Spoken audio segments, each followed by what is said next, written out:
Most people spend hundreds, even thousands of dollars on expensive plugins trying to get analog sounding mixes. But here's the thing. There's a $300 compressor that does a better job than most, and it stood the test of time. Back in 2009, I got the opportunity to visit Reverbs Studios in LA, where I met with Dave Pensado, and I noticed that in his rack was a pair of DBX 160Xs. Back then, Dave was just starting to create video tutorials in Pensado's place, where he shared his technique of using a pair of DBX 160s for parallel compression on drums. In this video, I'm going to show you why the DBX 160X has earned a permanent spot in my rack and why I use it in my mixes to get that analog glue. This is Alex from Alex Pro Mix. Let's go!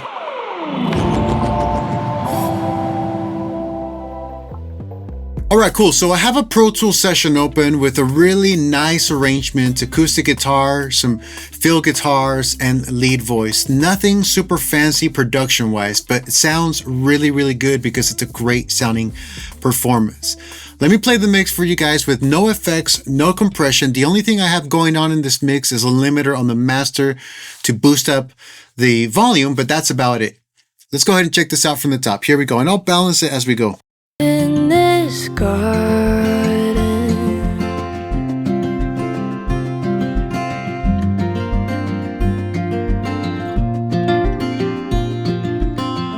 it lost all its magic. Okay, cool. So I have a real nice balance. We're giving ourselves plenty of headroom. And now we're going to use the DBX 160Xs in parallel to color our mix, but it's also going to influence all the mix decisions that we make moving forward. So let's check that out.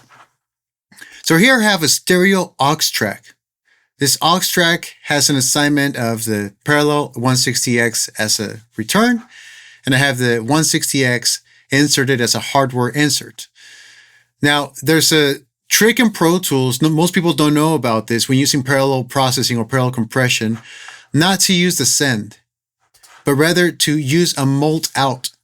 So I'm going to do is I'm going to select all these tracks. I'm going to hold Shift Option. I'm going to choose Output Search, and I'm going to select another output, and it's going to basically mult this channel, these channels into multiple outputs. So here I'm going to type 160X, hit Enter, and now all my tracks are going to the main output, or the mix bus in this case, and they're also going to the 160X. So for example, if I mute everything except for the main guitar and the lead voice, as I'm balancing that, let's go ahead and move this over real quick. As I'm balancing that, every fader move, every EQ move that I do is also going to the 160Xs in parallel, and that's influencing the mix decisions that I'm making. So let me go ahead and just play guitar and voice, and let's balance that, and let's see how much compression we're getting on the hardware. Here we go. In this garden,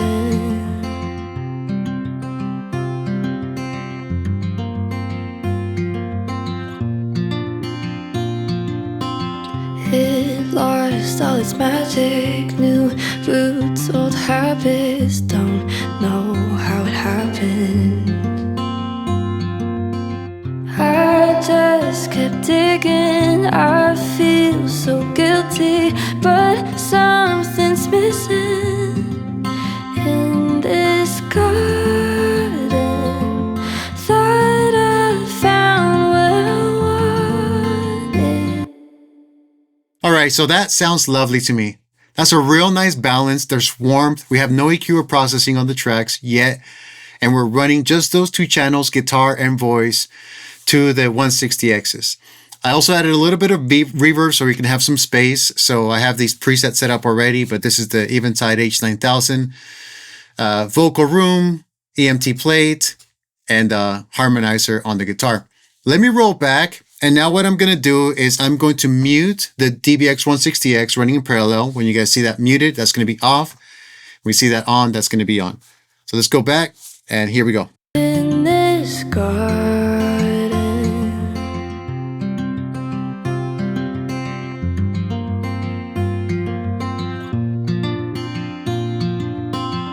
it lost all its magic. New roots, old habits, don't know how it happened. happened.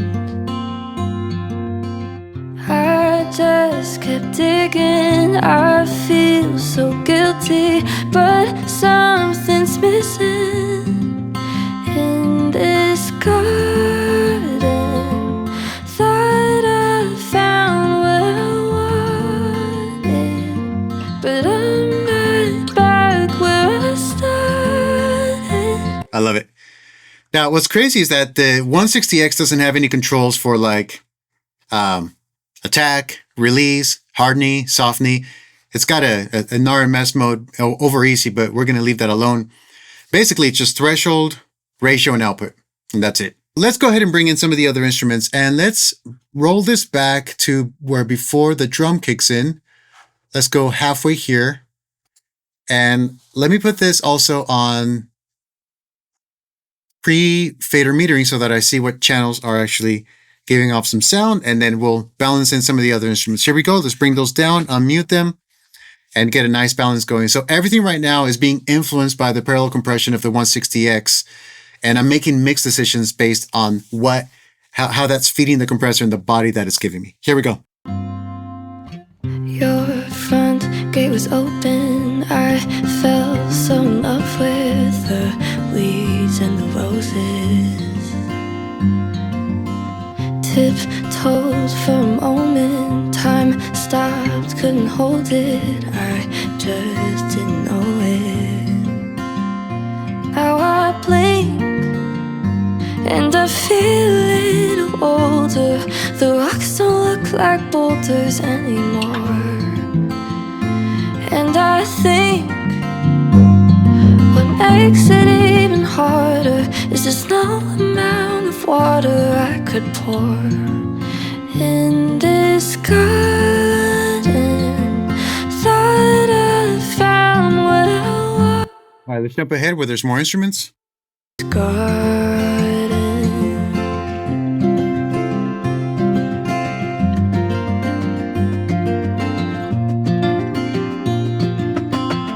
It lost all its magic, new roots, old habits, don't know how it happened.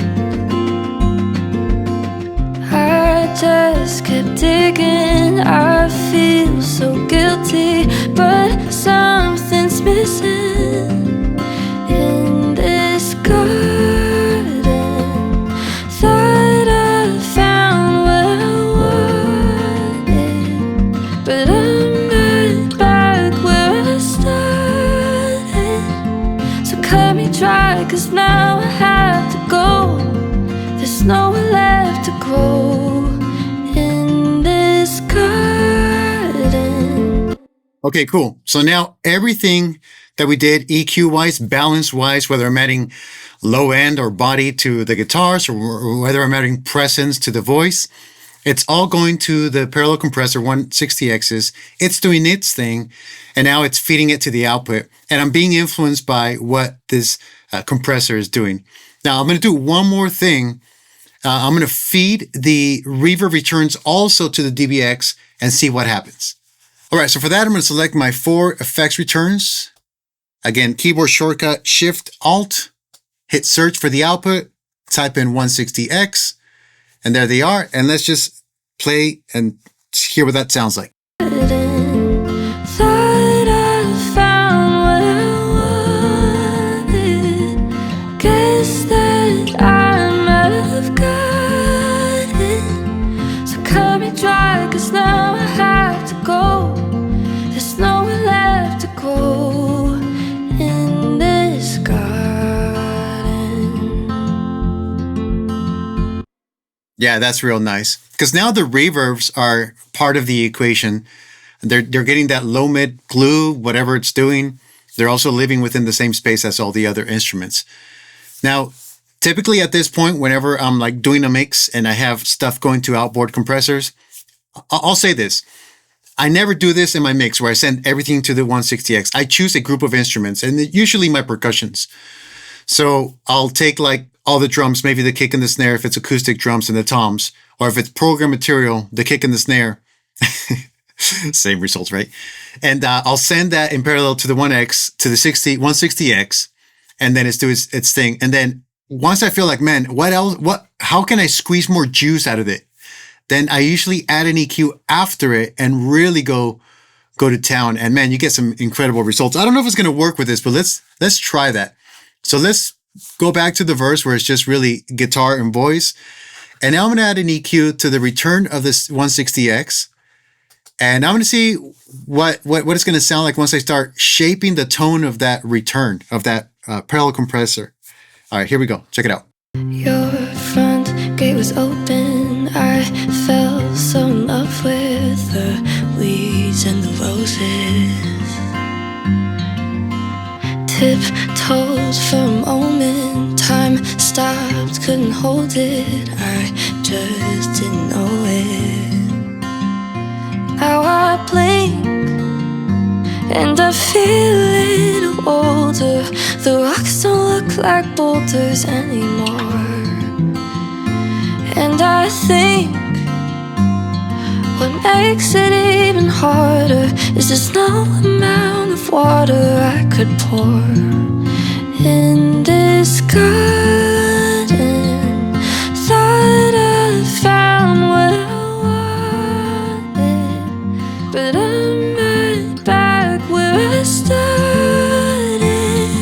So now this is where it gets real creative and real fun, because I'm not just EQing, the source tracks to where they sound pretty and neat, and I'm not overdriving the EQ so as not to disturb the balance, the tonality of the mix. But if I overdrive the EQ on the return of the compressor, now we're in a different ball game right here, because I can go very extreme. I mean, look at this. This is almost 15 dB around 9K with a bell boost. And anything that's going to that compressor, guitars, voice, piano, drums, is going to get that boost. It's going to get that color. And man, it's cool, especially when you boost the low end. And because there's no bass guitar, I can afford to do that. Let me see if that actually works with the drums. I kind of doubt it, but let's just find out. Here we go. I might dial back the EQ, but let's just play around with it. Here we go. this garden.